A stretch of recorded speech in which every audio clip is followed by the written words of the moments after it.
Excellent. Okay, I want to ask you a little bit about a topic that is controversial in my world, but might not be in your world, which is the topic of so-called AI, or at least generative AI. These large language models that are used now frequently by the public. They've been made free to people. You can use ChatGPT to cheat on your tests. You can use Grok to say weird, racist, pro-genocide things just for fun. That's crazy.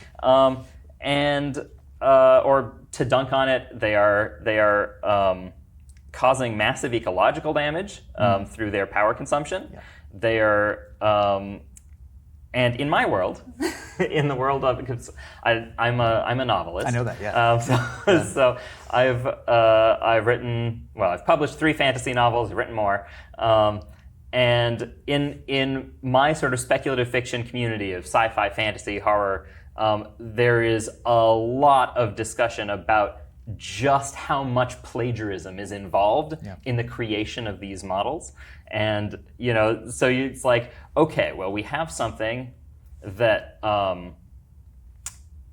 does significant ecological damage, steals from creators en masse, but on the other hand, it does make a product that doesn't work very well.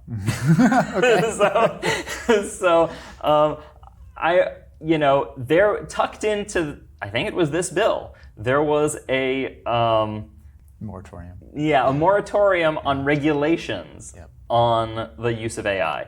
That, if I can remember correctly, I think the Senate parliamentarian stripped it out of the bill. I don't think they managed to put it back in, but there is clearly a very strong Republican interest in preventing any kind of accountability for the companies that are producing these products. And I'm interested in your take on that and on how you feel about accountability for these companies. Yeah, good, great. Well, first of all, I love that you're a novelist. I also love speculative science fiction and fantasy, and epic fantasy in particular, so I'm a huge fan.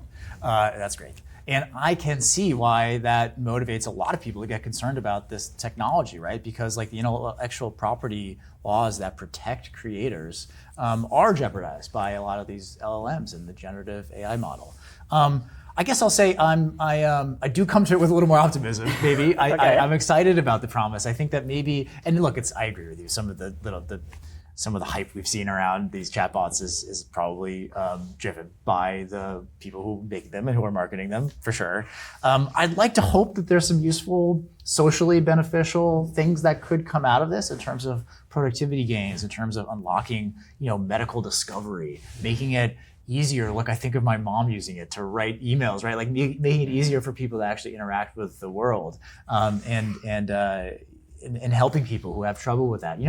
I think there are use cases that I think are socially valuable. I'd love to see those come online and become more and more a part of our economy and our country.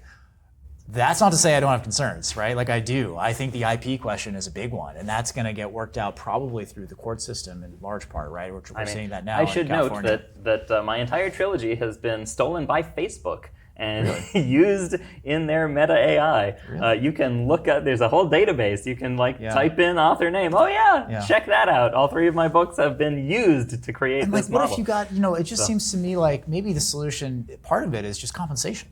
Right? If you got a check and said, hey, sorry, or we'd like to do this, here's a check, maybe, that's it's like the eminent domain model of okay, we've stolen your work, but here's some money for it. Right. Well, some obviously we are still working out how that's all going to work, but I'm super excited to learn more about it and work on it. I think that the Congress has to be paying more attention to it. I think that, frankly, there's a generational gap in the U.S. Congress where the people who are there right now are mostly occupied by a certain generation that is not as familiar with some of these tools and products. I'd like to contribute to that. I'd like to learn more, and I do have concerns. I'm hopeful that they'll get worked out over time, and that there is some experimentation, there is some precedent, the companies understand that they have an obligation to creators, and I also think they might just come to realize that they can't hoover up all this protected property and spit it into the model the same way, that there's a different way of training the models that is more protective of rights. I'm certainly aware of it, and it's good to hear your thoughts on it. Yeah, no, I have friends who say that small language models are great, actually, right? Who say if you're going to train, do some machine learning to work on a smaller data set that is very specific to what you work on, then it can be helpful in some variety of ways. And I know on the medical side that machine learning has been incredibly useful in some narrow places, right? For cancer detection, for folding proteins.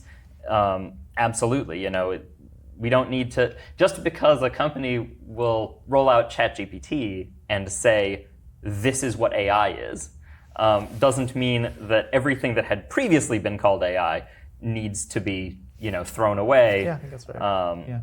That being said, I hope your mom's not using it to write emails and I want to say this to everybody out there, because writing is the process of deciding what you want to say. Everybody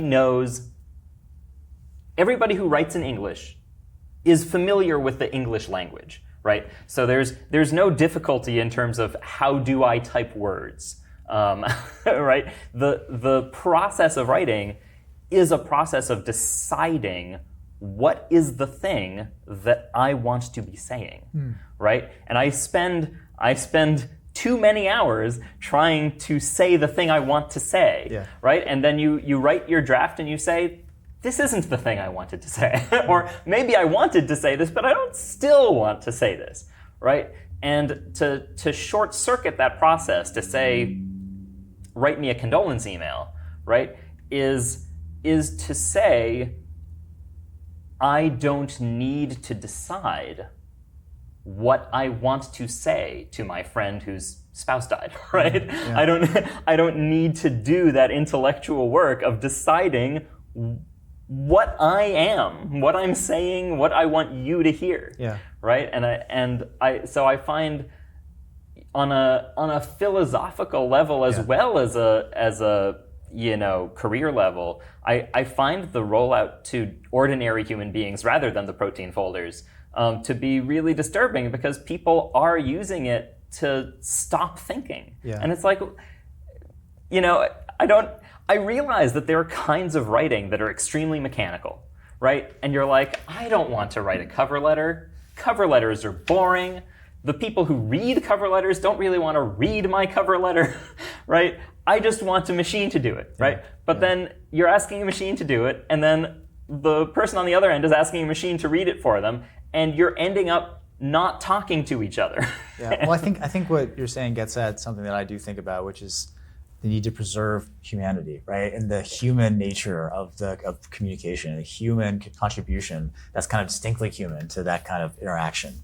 And that is something we're going to have to keep sight of, right? As this stuff gets rolled out more and more. And I think we're going to have to start asking some tough questions of ourselves about what that really means and how much we want to do to preserve it.